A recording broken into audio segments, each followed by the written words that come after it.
Miorine is currently stuck in a battlefield between the Earthians and the Spatians on the planet Earth, the place that she wanted to go to since the beginning of the series, and now that she's got here, well, as I said, she's stuck in a battlefield, and the person who created this battlefield, Prospera, is currently reenacting her plans, her revenge plot, I assume, now that Ariel/Eri is, for most part, extremely sentient now. Like, she said that she can't control herself now that she's at the permit level of 8. So we have Prospera destroying the Ox-Earth mobile suit, saying that they are a sin to Gun's ideal. A whole bunch of other things was happening in the last episode. El5n and company are a part of the Assembly League, I believe. They're the mediators, and the reason why she was doing this investigation was because the High Council of the Assembly League are in cahoots with the terrorists, I believe,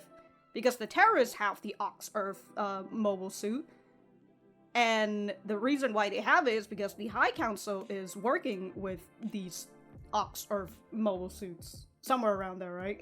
Anyways, Martin finally confesses to Earth House after his rather odd therapy session with Ssecelia, but hey, you know, he gets a free therapy session, and by free I mean his only payment was to have to paint her nails, so honestly that's a pretty good payoff. Shaddiq's identity has also been revealed to have a connection to the Dawn of Vode, so now Guel and Kananji are going back to school in order to tear his house up in order to find evidence, and Shaddiq is still thinking that Miorine can't protect herself, I would assume, because of the way that he's mad at Guel for this whole thing to have happened, and I assume that he's going to try to take his harem to Earth in order to try and get Miorine out of this battlefield. We'll just have to see what's going on there.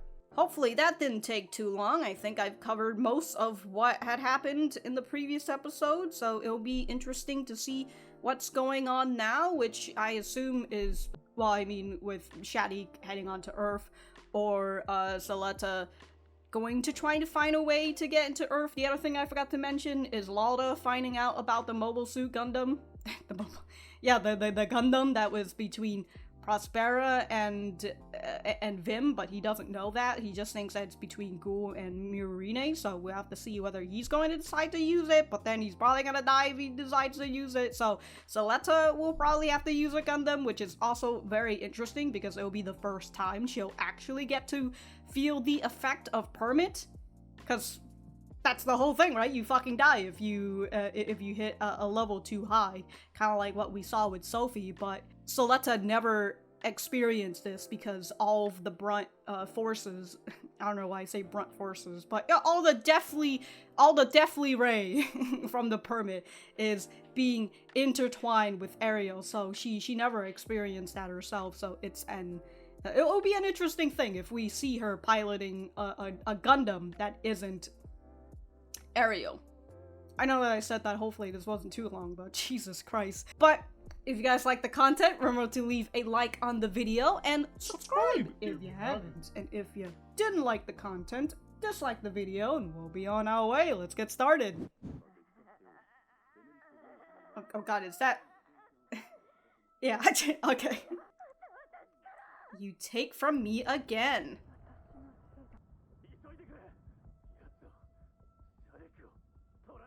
Oh, you have to find evidence first. Hold on, Guel. We can't just arrest them. I'm kind of wondering if Kananji is working with the High Council. Ever since they mentioned High Council, now I'm just like, who's working for the High Council? Because, like, I feel like we've never really seen...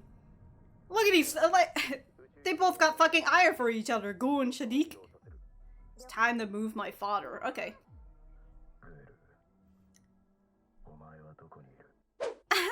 God, they're both just gonna fucking fight each other.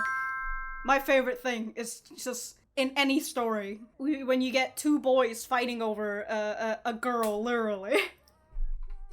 Except, you know, Guel is just over here like, look, dude, I don't give a shit about Miorine, alright? I just want to beat your ass for making me kill my dad, you son of a bitch. Oh, what's the Ariel doing on Earth? Oh! Oh, they're interrogating Martin. Why are you here then? Wow!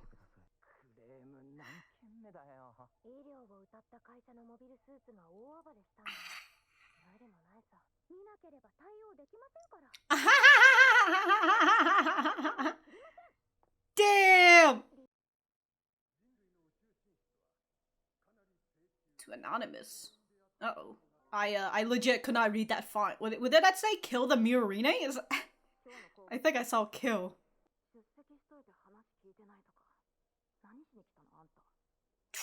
This is Guel's I can think of doing. Oh, gave her the notes. Yeah. Sorry, we're not one of Guel's, one of Lauda. Oh, she owes you a favor. How dare you ask me a question that I didn't want to answer? I'm gonna fucking duke it out with Shaddiq. That's what's going on. Oh shit! Shaddiq is coming with harem. Oh, Kananji's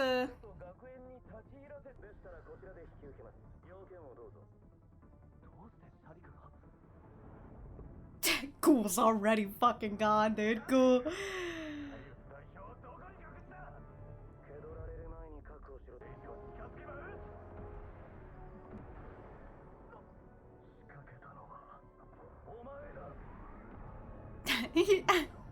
He's over it. He literally took that hit, so he's just like, yeah, bitch.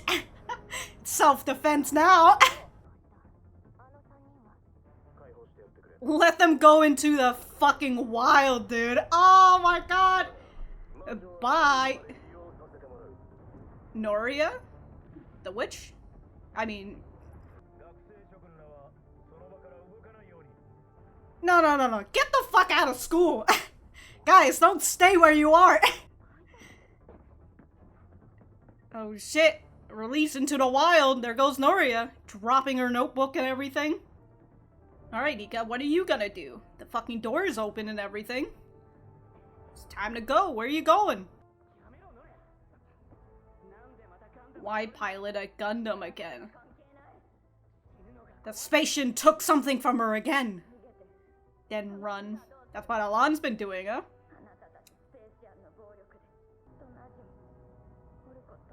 I don't know, maybe Elan feels the same as you.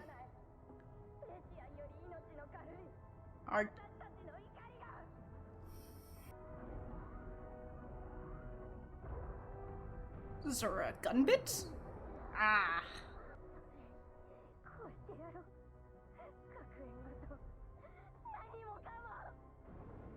They're just gonna fuck up the school? Whoa. Who's gonna have to use that other Gundam? Elan, you're somewhere there, aren't you? Oh, it's just a regular mobile suit. Maybe. I don't know. No, it's just a very angry, a rightfully so angry person. Look, if you toss her into space and just let her do her thing, you know, she'll probably just die from that. She'll probably die from way too many permits. As I mentioned, students, please get out! Y'all fucking need to get the fuck out of here! She's very angry right now, and you know, the very sad thing about this... Get underground. The very sad thing about this is, like, how she's attacking, you know, students and not the true perpetrator, right? She's really just putting her anger out on anything. This is the worst. Stood me up on our date.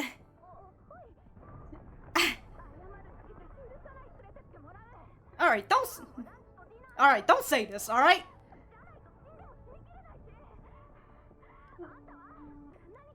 What will you do if you survive?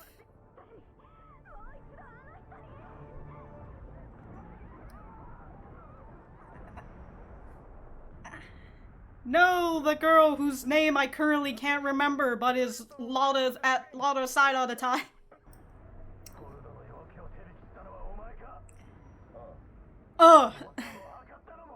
Yeah. Yup, that's me.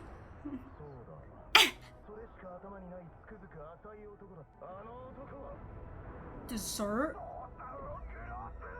Does that sound like deserved it?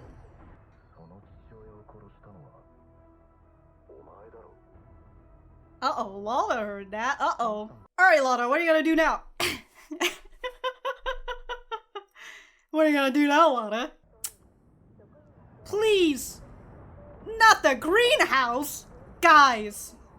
The tomatoes!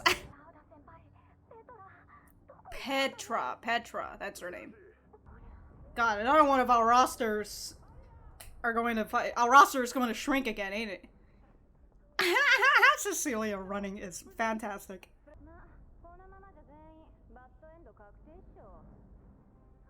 Anyways, time to pull out my connection. It's not a demi tray, but demi Barden. Pom-pom head.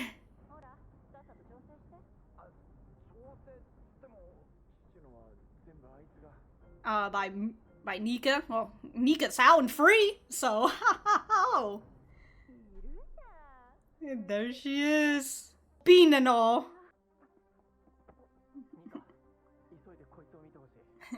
Hold on, Choo-Choo, you can't beat Nika up. She's she's a little too injured right now. Oh my god, Choo-Choo's gonna come into the battlefield now? I'm scared.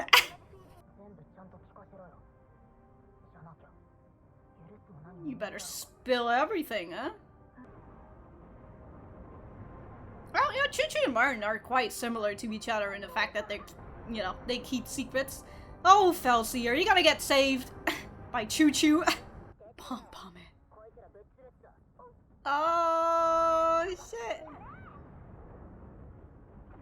Look at these two Spatians and Earthians teaming up to fight against terrorists. You let Miorine's hands get dirty.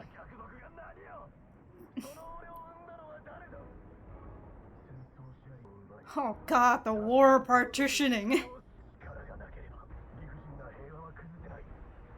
Guys, why can't we just talk this out?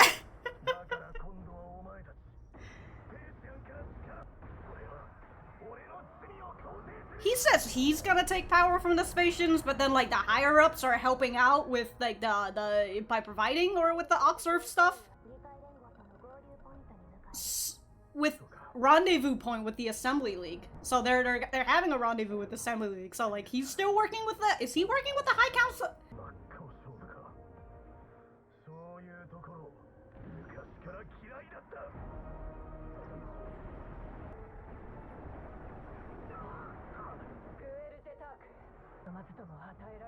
With a silver spoon in your mouth.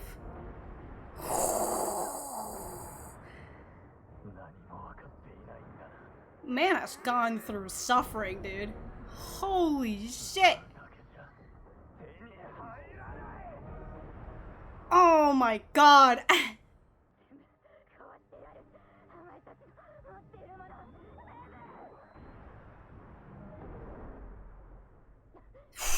Jesus Christ. Is this really how you want to die, Norea? Don't be in a rush to die. She's over like, oh, how about I fucking help you, huh? And avert your eyes. Sophie was alive, you're nothing like her. Oh.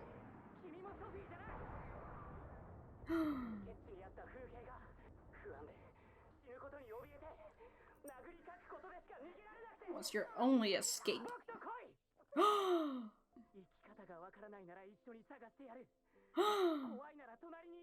Oh my god. Oh my god.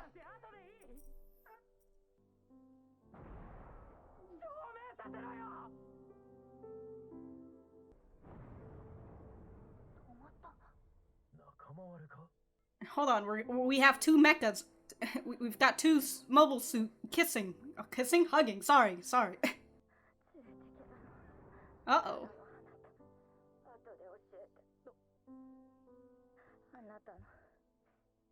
Oh my god, Kananji. Holy shit, brother!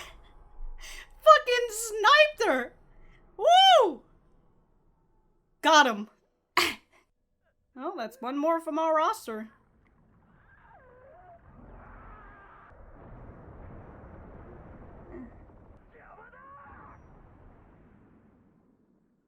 Oh, there he goes. Finally had something he could grasp for, and then oh, there's Suletta fucking. Oh no! Petra! No!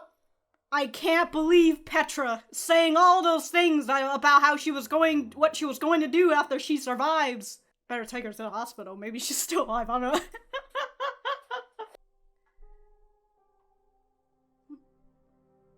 Oh? Did Lauda call the police? Ah, yes. More dead students. Anyways, you guys want to, like, move out of this school now?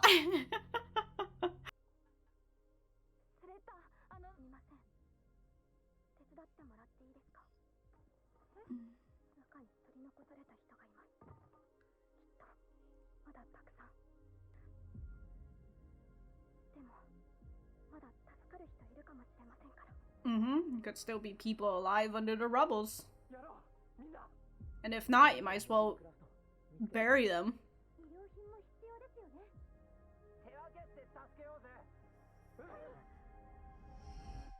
Damn! Ah, Petra. No! Oh, there goes Norea too, so. R.I.P. to Norea. What can we do now? Oh, look at this picture of fucking. God, I still can't get over the whole thing of Petra talking about, like, what are you gonna do after we survive all this? And then the talk between Elan and Norea, right? And Elan being like, you can run away with me! You know, if you can't find meaning in life, we can find it together! I'm like, wow, what's with all these fucking death words that's going on right now? Dude. We can't have any ships in this story, alright? If you see any sort of romance blooming, they're going to die. One of them, at least. But alright, I'm gonna figure out what I want to write notes, and we will be right back to the center. Delete that disgusting PR video at once. You do this to become president? Inquiry. Canceling order for gun prosthetics. This is how Benerit does things. Weren't you a medico? Weren't you a medical company? Okay, so these are all just emails from listen to the Earthian's anger. Oh, you call this, I guess it says you call this medical, I would assume, before it got cut off. Did Miorine kill the Earthians? Oh, that's what it is. So she just got an anonymous message. Okay. To maintain order, the Benerit group sacrificed fellow Spatians at the school? The Assembly League wouldn't act just because of Earthian losses. But now they'll finally get their butts off now. And then his dad is like, you, oh my foolish son. So, it's... I still don't know if we've seen anybody else in the Assembly League and whether there are people who are in the Assembly League or are working with the higher-ups that we just don't know are working with them, right? And so I'm still not super sure, because, like, he said that they were supposed to rendezvous with the Assembly League, so, like, I'm not really... I don't know, all I know is that Shaddiq is, you know, on his own side, and he's willing to use just about everything, everybody's resources in order to get what he wants. So, like, I assume that he's also is, like, in cahoots with the Assembly League for the most part, but who knows? It's still something that I'm just kind of just... It's like, they're the boogeyman right now. They're there, they're spooky, but I don't know who the fuck they are and why I mean, I know why they're doing the things that they're doing. They're trying to maintain order, or they're trying to, you know, keep the status quo, that the Spatians are going to be the people above the Earthians and all that, right? That reminds me, who was he trying to call?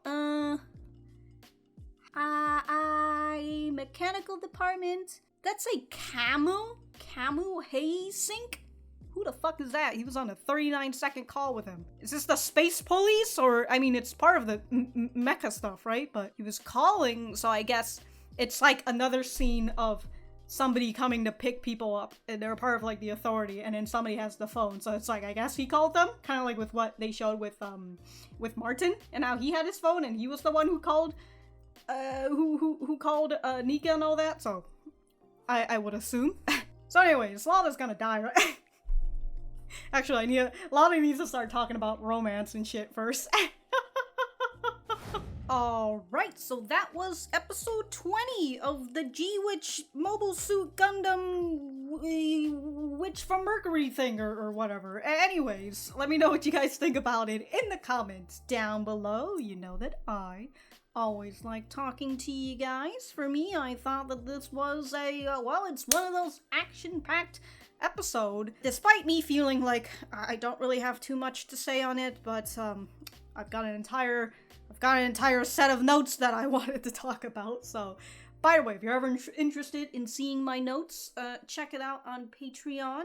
You still have to just, you might as well just watch the full length too while you're at it if you're gonna look at the notes. But one of these days when I finally get YouTube memberships and you want to just look at the notes but you don't want to like watch the full length or anything, you'll be able to do that once I get memberships. To which, if you're not subscribed, then you probably should, because that's how I'm gonna get memberships. Rant aside, I suppose I will just go from top to bottom. And the first thing that I wrote about, for the most part, is Shaddiq and Guel's little fight, right? With both Guel being mad that Shaddiq is the reason why he killed his father, why his father died, and Shaddiq being angry at Guel for, as he says, for dirtying Miorine's hands. And he wasn't there to protect her, which is also a very interesting thing with the way that he said, hold on, once I find this part.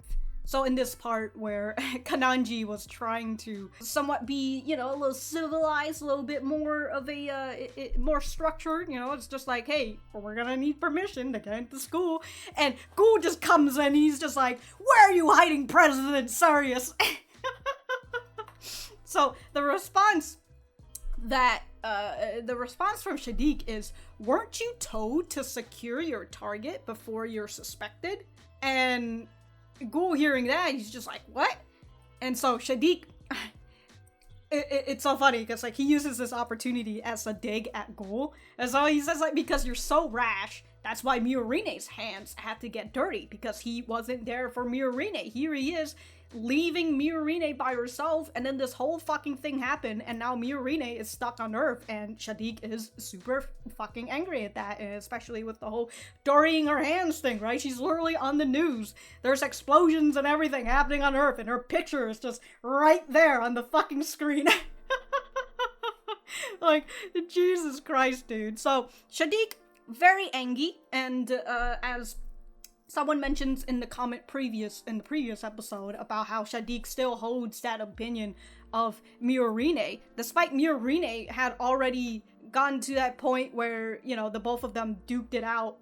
Well, she didn't duke it out because she's not a pilot, but she had gotten to this point where, I would feel, and I believe that's what she says, where she says that she's not here she doesn't want to be coddled. She can protect herself. She can deal with all this shit by herself. Even though we've had that match where Shaddiq loses, and also with Miorine saying, this is the reason why you lost is because you don't trust in anybody but yourself. But despite that L, and despite him saying that he's going to sort of give up on Miorine, he still hasn't, and he still holds this opinion of her where she needs to be protected, right? And so he has to put anger and blame on someone, and this is basically the theme of this episode, but it's an overall theme. It's like anger and how it's misplaced. But I'll talk about that like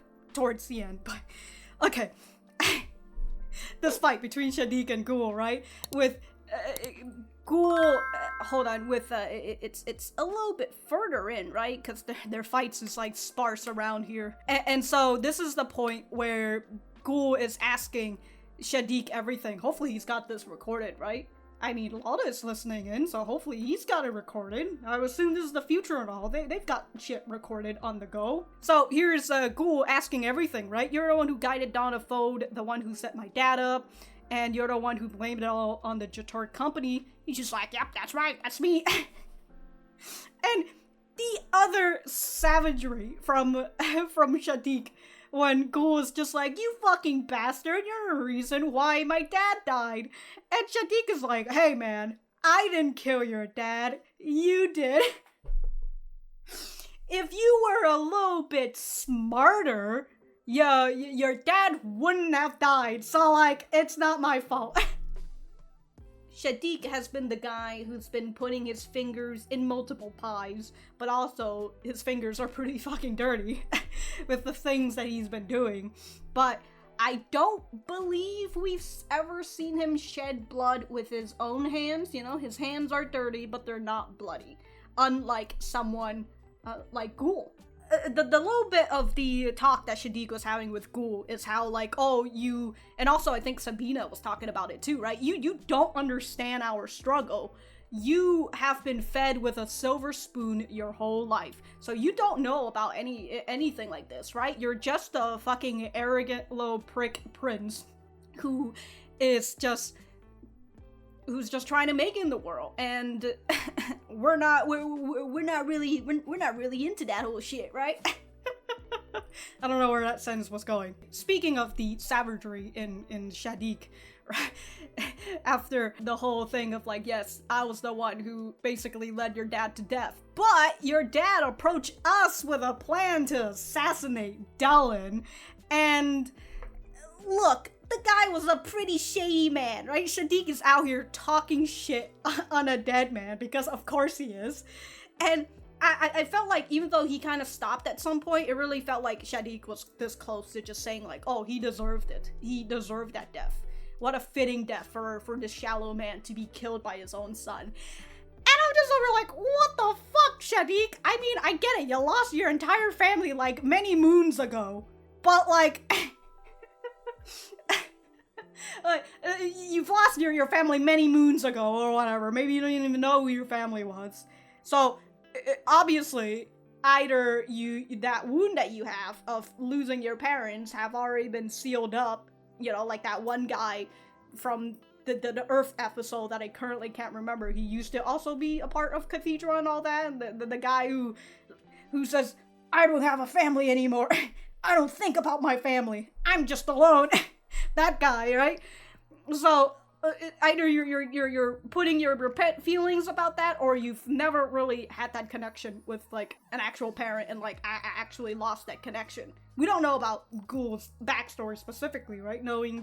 We only know that he got picked up by the Grassly program, and that's how he ended up getting adopted into the Grasslys. So I don't want to make too much of a wide assumption that perhaps he's never felt this feeling before, but the wound on Guel is still a little fresh. Even if he's a Spacian who has lived with a silver spoon in his mouth his whole life, I don't really think it's all that great to just stomp on his dad's grave like that. But it's whatever, right? With the way Shaddiq says your father was a shallow man, and Guel gets angry at that because, well, I mean, maybe he was a shallow man, but in his last moment of death, he showed that he was worried about Guel this whole entire time. So, oh my god, a dad who actually cares about his son or daughter, but is just being too much of a tsundere to admit it until they're close to death. Wow. Who would have fucking thought? anyways, with this whole fight between Guel and Shaddiq and all that, Shaddiq is trying to waste time because he's trying to load his dad up to the ship, and they're trying to make a rendezvous point with the Assembly League, which I've kind of already mentioned. Like, is he in tow with the family, I was gonna say the Family League, the Assembly League, or is he trying to make a connection with the Assembly League? I don't know. As we've mentioned before with what Feng says, the High Council are the one who's leading this whole thing with the Ox Earth stuff, so who knows? Who knows? Again, the Assembly League, the High Council specifically of the Assembly League, are just boogeymen right now.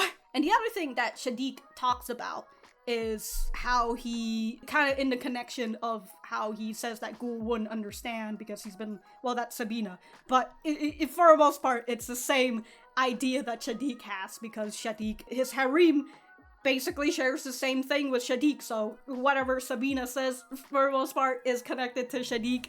So the whole silver spoon thing and how Spacian's been in control for most of the centuries. I forgot how many years it's been. But Shaddiq is tired of that. He's tired of having to go through that entire thing with the Grassley program, and he has to build up this empire for himself. And he wants to make it good for the Earthians. And so that's why he says he wants to take it for himself, the power. Right? He wants to take the control away from the Spacians, and he wants to give the power to himself, which I'm just kind of like, alright, that's a lot of power for one person.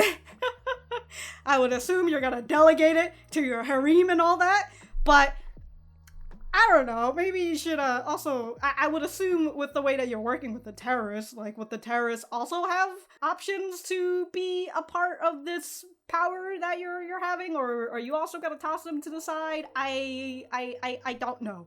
I don't know, but it's an interesting, I don't know why, I always have these, like, connecting words that I just say automatically, and I just don't know where I'm going with it.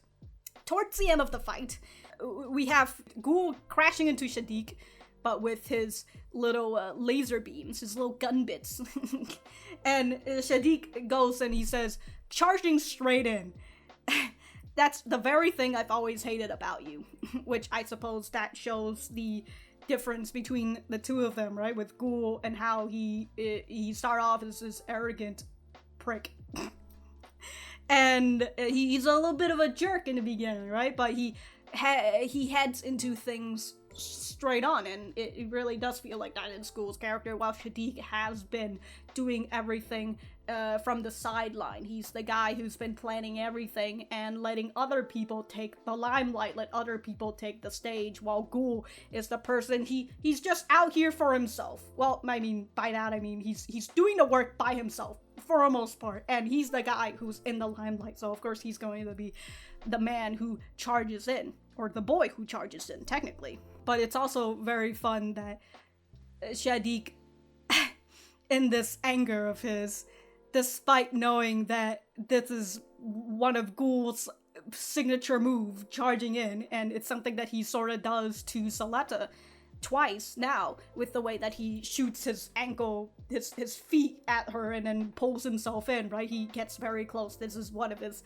tactics, and here he is doing this tactic again, getting close to Shaddiq. But Shaddiq, he sort of had a plan with Sabina, but Guel just outwitted him, or he outpassioned him, I don't know, whichever one. And so he got both Sabina and he got both Shaddiq. He got both Sabina and Shaddiq. And I think President Sirius got caught as well, or technically he got rescued because he was supposed to be kidnapped, whatever. And I assume it's Lauda who made the phone call? I still don't know whose name that is that he was calling. Am I supposed to know who he is? But he was on a 39-second call with that person.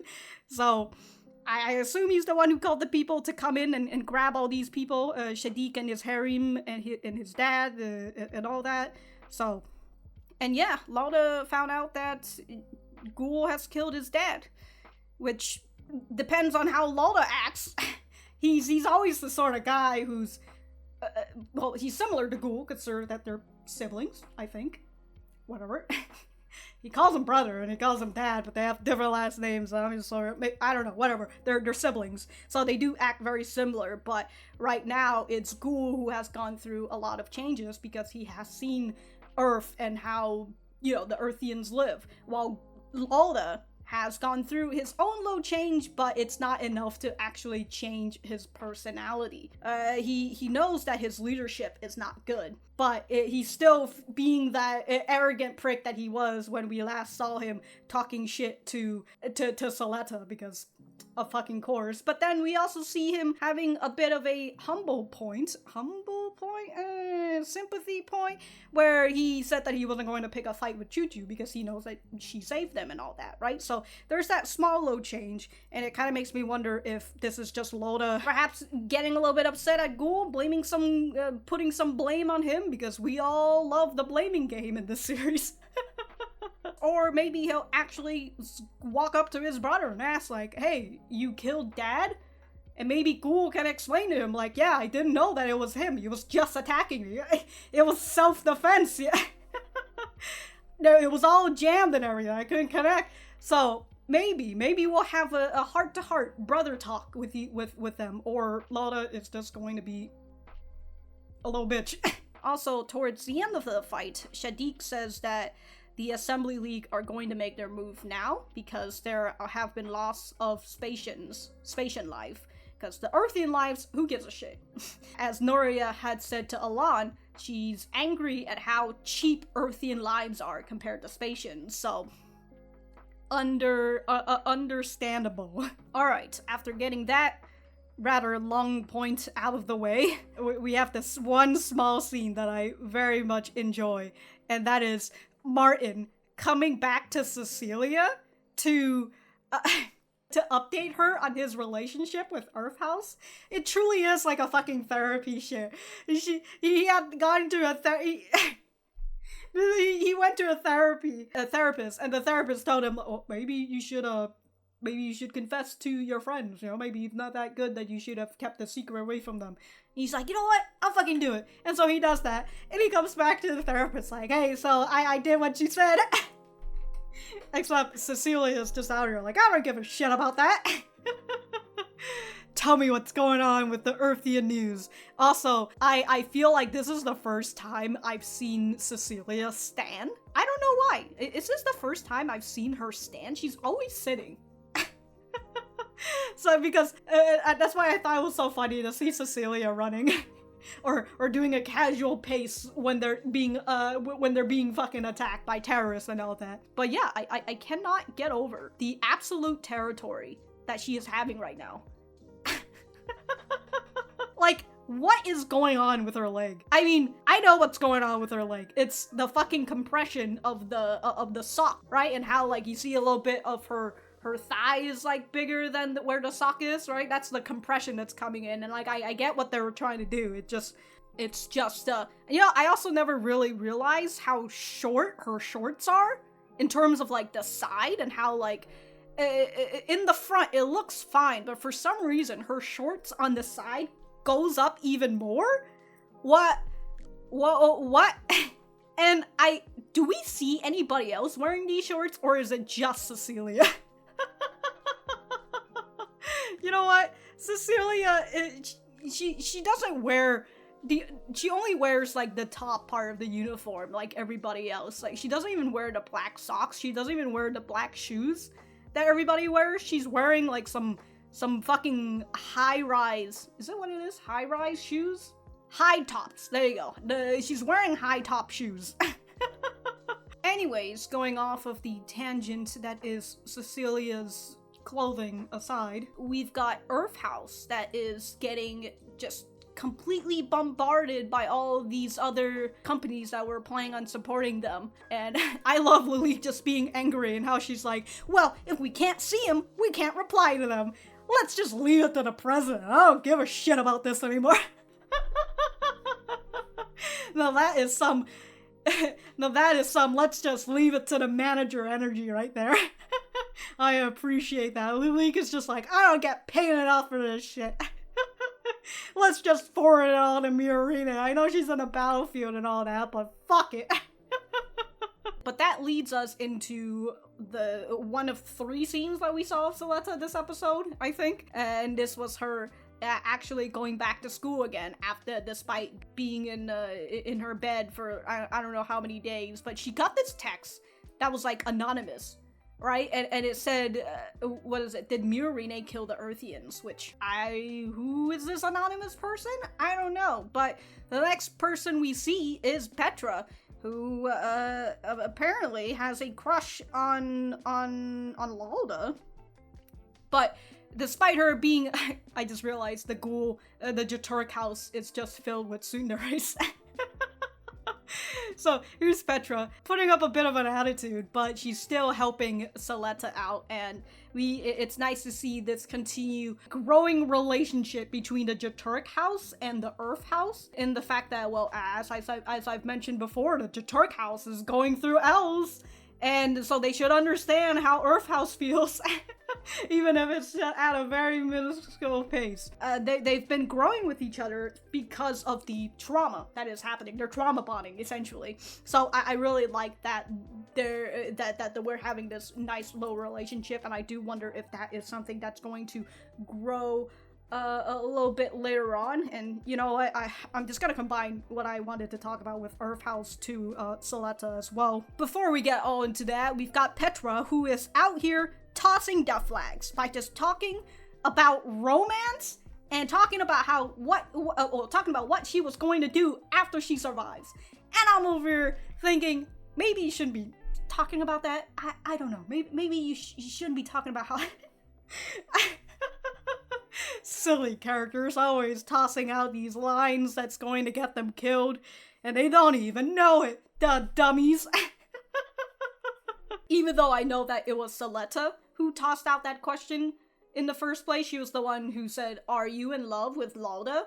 But then Petra, despite being like, oh, she doesn't really deny it. She was just saying, oh, this is why you make us mad, that sort of thing. How dare you ask me this question? But then she continues the topic anyways, because she's just like, oh, Lauda was supposed to take me out on a date, but he stood me up. How dare he? And remember, kids, what have we learned in this series? If there's some sort of romance in between these characters, we gotta get rid of at least one of them. And whoever's lines are running out the fastest, they're the one who's gonna get wiped. And in this case, it's Petra. We still got shit to do with Lauda. Damn, Lauda. So we have to wipe Petra out of here. So we had that scene of the building fall on them, and I guess Suletta was just, she fainted for the entire battle. So good for her. So when she wakes up, right, she sees Petra, well, you know, if Crunchyroll actually works, but she sees Petra crushed beneath the rubbles, and I assume she's dead. I don't know, again, maybe she's still alive. We'll see at her hospital, maybe. But I assume at this point she's dead, and that's also something that I wonder what Lauda is going to think about, right? If he has to come back and he's just over here like, fuck. Well, one of my people died. Well, this is fucking stupid. I don't know. I don't know how he'll react to that. But because of the way that Suletta, we didn't see Miorine at all in this episode, but Suletta, well, we saw that one scene, but, you know, we saw that scene in the last episode, so it doesn't count. Anyways, we have Earth House, who sees Suletta. We're digging through the rubbles, right? And it's nighttime now, so she's been at it, and you can see like the scars on her fingers and everything, like the cuts and the wounds, that she's been doing this since the sun was still up. And the sun was still up. They're in space, but you know, it's nighttime now for them, and she's still at it. She's still going through the rumbles, just in case. The rubbles, just in case that there are survivors that are that are beneath these rumbles and they're still alive. Rubbles. And so the entire Earth House decides that they're going to help, and it makes me wonder if perhaps is that a good boost in their reputation, or is the hate for Earthians going to grow even more? To the point where, like, oh, I don't give a shit if you help these people. You're still an Earthian, and Earthians are the enemy. It kind of makes me wonder if that's going to be the case, or it also makes me wonder if the Assembly League is going to come on into the school as well to see what the hell is going on. I don't know, but yeah, that is the one thing that I wonder with Earth House and whether they're gonna get a boost in their rep, but also if we're gonna see an even more tightness between the Jaturk House and the Earth House. And even though I say that Earth House and the Jaturk House have been kind of chummy for the most part, we've really only seen the two girls, which is Felsi and Petra, and also Lauda as well, right? Who gives a little bit of respect to Earth House, even though they're doing it begrudgingly from their expression, right? They're all little tsunderes. That's what they are. So that's my question on the whole Earth House thing, if we're going to continue with what's going to happen to the school, or if we're going to move to the battlefield that is Miorine. Miorine still on Earth, just fucking, I don't know, maybe she's still on the roof just being like, damn, it's all my fault. So we'll have to see what's up with Suletta. We didn't see that new Gundam that was made between Vim and Prospera, so we didn't get to see that one. I still wonder if that's something that we're going to see whoever's going to pilot it. It is a Gundam, so if you're gonna pilot it, you're going to die. So, and it makes me wonder if, and also Noria's dead now, and Elan has flown off somewhere. He's fucked off. I do wonder if he's decided that he's gonna go on a little bit of a revenge mission. Who knows? But yeah, he's fucked off somewhere. Maybe he can still go grab that Gundam. Who knows? So that could still be up to Elan, or it still makes me wonder if Suletta eventually will get her own low Gundam or her own low mobile suit if she decides to come to Earth. I kind of wonder if like the final battlefield, right, the final grounds and all that is going to be on Earth instead of space, because I don't know, I feel it'd be fitting with this whole fight between Spatians and Earthians and all that, so that will be interesting. But that is done for Suletta and the Earth House. we're gonna get into this fucking romance side story that we suddenly had, because of course. And so this was during the fight between Shaddiq and Guel, where Shaddiq says, oh, just let these three go. We don't have to hide them anymore. Just let them go into the wild. And they did say that, he did say that we still need a use for the witch. And so I guess this was the use for Norea, which was to just create chaos in the school, just kill a bunch more students. Cool, I guess. Cool. And we saw that she was already very angry before, right? We know that she was angry at the news, that the fact that the Spatians have taken more stuff from her. And so in her maddening anger, she runs to her Gundam. She also drops her precious notebook, which, goddamn, dude. We have Elan here, which I find very fun in the way that they had first introduced him. Which is also very funny, because, like, Elan is just this reoccurring character, but, like, they're not the same people. But we have the fifth Elan, who first came in, and he was this very flirtatious, like, not to say playboy, but he was quite flirtatious towards Suletta, because he kind of had an idea that, or suspicion that perhaps Suletta kind of liked Elan, but... So he was trying to use that to his advantage, and the way that they sort of described him was that he was one of the more messed up person out of the people who had taken his face, and that, you know, he's willing to do anything. And I remember hearing about, I was remembering that, and then seeing this, seeing how this fifth Elan is now, it's a very interesting contrast to the way that he was first introduced, but that was also him getting into his role and trying to do whatever he could in order to fulfill this rather impossible task that Peltech has given to him, right? Because he was supposed to grab and steal Ariel, but he couldn't do that because Ariel's sentient, so it's an impossible task for him, and because of that, Pale-Tech is just like, we're very disappointed in you. And if he came back to Pale-Tech, they were probably just gonna put him on the goddamn burner. And so it's really nice to see Elan's mask cracking through all of this, and we start to see that, funny enough, this 5th Elan has a lot more humanity than the previous Elan, right? The 4th guy, where the 4th Elan felt very emotionally stunted in the way that, especially in the way that he acts, and then this Elan is, he's, I don't want to say that he's in tune with his, well, I kind of feel like he's a little bit in tune with his emotions and how people react and all that, right? He's a little bit more in the social space than the previous Elan. Anyways, I don't know where I was going with that. But it's just a nice little contrast between him when they were introduced and then him now. We can see that mask of his break down with his interaction between Norea, so I find that very fun. Well, his interaction with Belmeria as well, right? With the way that he got mad at her for her feeling pity for herself, and he's just over like, bitch, what the fuck?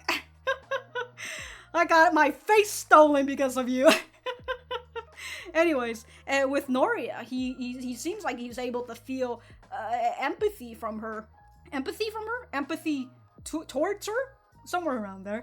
And you can see how he was very joking and jovial in the beginning with the way that he was interacting with Norea, but then the moment Norea started having that freak out session of hers, you know, where she tossed the notebook and Elan gets to look at the notebook and he's very like, whoa, there's so many fucking death in this notebook. And you can see the way that his face softens up, right, when Norea attacks him and he has to hold her down, and then she starts crying and going through, you know, being able to grieve for her friend's death after all this time, and finally admitting that she doesn't want to die.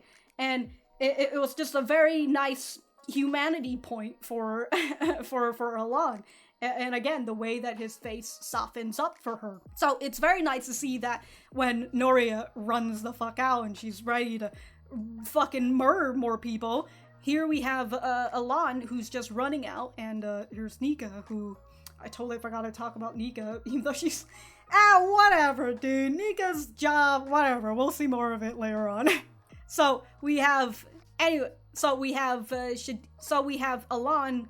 So we have Elan who's trying to stop Norea because he knows that she doesn't want to die, and yet here she is going to die, basically. He and Norea have a different ideal where Norea, despite her not wanting to die, she's willing to fight for her people for the most part, or in this case, the way that she was doing it, it wasn't really for her people, she was just taking out her anger. It goes back to this whole blinding anger that I will eventually get to. Jesus Christ. But yeah, Norea fights her fear and she gets herself into this precarious situation, kind of like with Sophie, while Elan says that if you're afraid to die, then run. Fucking run. This is what I've been doing this whole time. We just gotta fucking go. They're both on the very, they're both on very extreme points, right? Where Norea is fighting to the death while Elan is running away from death. And both of it is very bad in its own way, right? I mean, both of them are bad because they're the two extremes. Because as we saw with Norea, she's fucking dead because she died. People die when they are killed, remember. And Elan, who is running away, well, if you're running away from your problems, that's not a solution, right? You're not fixing anything. You're just running away from your problems, and you're not. These problems will still come after you, no matter how many times you run away. So, both on the very extremes, and they're both not particularly good ways to deal with your situation, with your problem, and all that. Is this? I'm trying to figure out. Is this Sophie's ban, or is this just her ban? I can't figure, but. She goes into her Gundam and she unleashes it on everybody and she fucks up more students. Those poor, unfortunate students.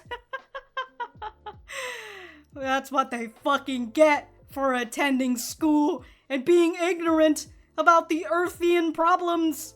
Oh, it's actually, okay, the both of them have their own little bracelets. We've got two mobile suits hugging each other, so one of them is hugging another. So, with Elan coming in, and he's trying to get Norea to goddamn stand down, run away with him, elope with me, and all that.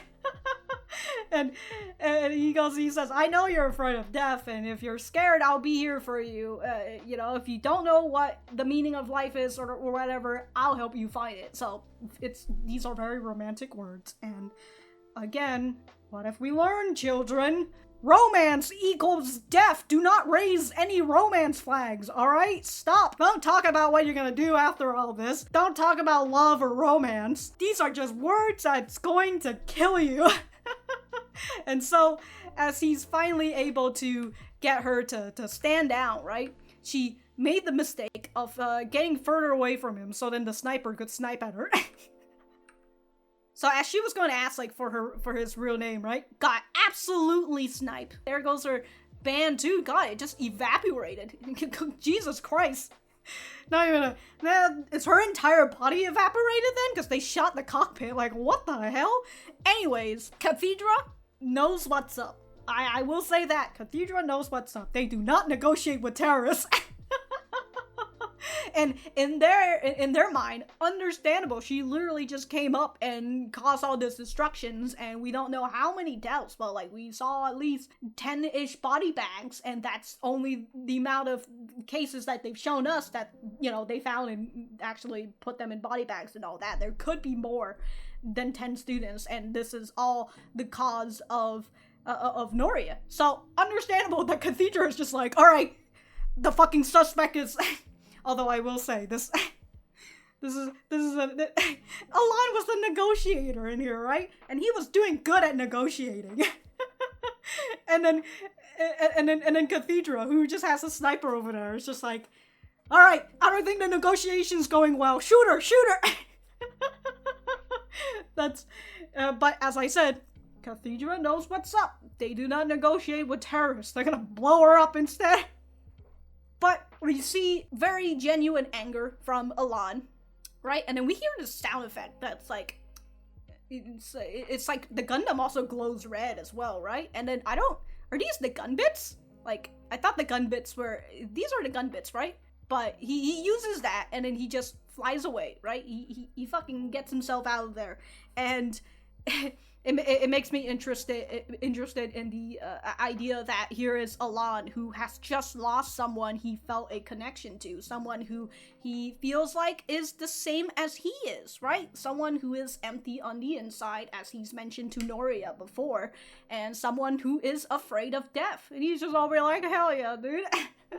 This is my sort of girl right here. We can run away together and live with each other. But he unfortunately has to lose that connection, because how dare he have some sort of connection that could potentially be romantic. But it does remind me of fourth Elan, you know, the previous Elan, and how he initially felt that about Suletta. So I very much enjoy this kind of continuous plot line between the Elans. Even though they're very different people, they still have rather you know, the way that they are, their stories are just interwoven with each other, and I very much enjoy that idea. And I know I just said that I wasn't going to talk about Nika, but I did write like a small part of the note for it, which is it's just Nika returns to Earth House and fine-tunes Choo-Choo's mobile suit, and that Ssecelia let Earth House use their new mobile suit. So, you know, I assume Ssecelia, whatever house that she's in, I forgot what it is,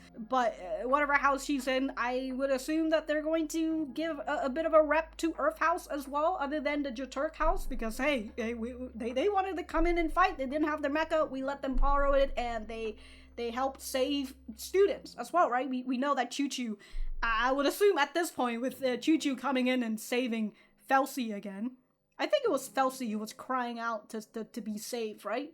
I think that was Felsi. Anyways, yeah, it kind of it makes me wonder if like Choo-Choo's gonna get a little bit more notoriety, but more on the positive side, you know? She's the person who came out and saved these fucking Spatians, even though she hates them so much. Hopefully, you know, Choo-Choo isn't gonna start talking about love or romance or whatever, or what she's going to do after this whole thing. She does. I'm gonna be like, well, fuck me, I guess. We need to not have these talks, alright? We have these talks and you're gonna die. Very unfortunate. We're going off to this other topic that I wanted to talk about, which is blinding anger.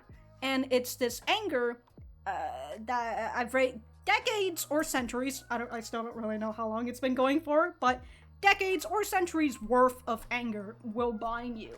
And that's the case with someone like Norea, right? And I sort of mentioned it in the reaction, where I feel sad for the fact that Norea's anger is very much justified, as she said, because of the Ssecealians. Everybody she knows, every Earthian that she knows, is dead, and that includes Sophie as well.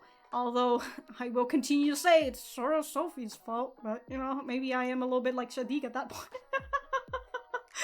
But again, her anger is very justified, but it's very misplaced because she's so angry that she's blind to whoever was the cause of this whole thing, which is, you know, much more of the higher ups. And here she is unleashing this anger onto the school, where it's a bunch of fucking students who very much are unaware of the situation that's going on, and they're also people who are they're kids, you know, they learn from the adults, and this feeling of Ssecealian superiority that they've got, that's all from the people above, you know. They're and so basically educate your children is what I'm trying to say.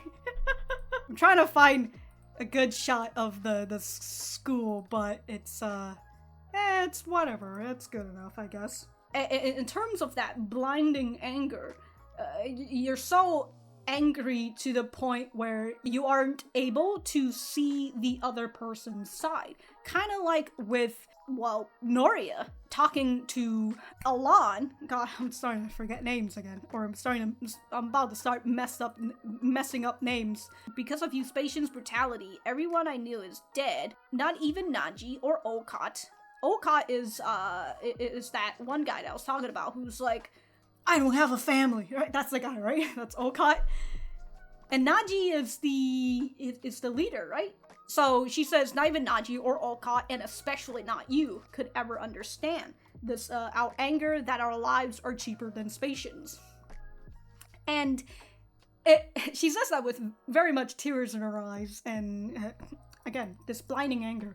And she puts this out on someone like Fifth Elan out here.